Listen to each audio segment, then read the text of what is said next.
سلام علیکم، امیدوارم صدامو بشنوید.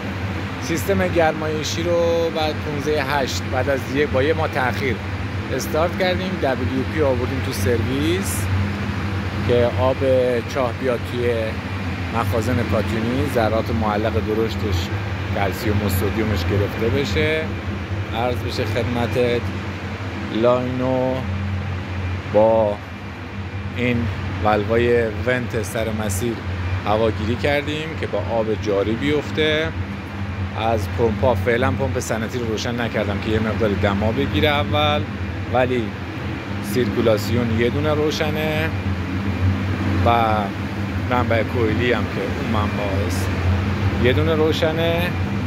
اینم دیگه آب گرم و اینم شعله بدون نقصش معروف به چشم اژدها.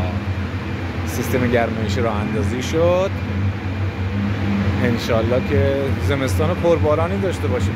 تا الان که هیچی نبوده و اینجا سر و صدا یکم بیشتره. اینم بگیرم، اونم گیج دما و فشار آب، همه چی اوکی.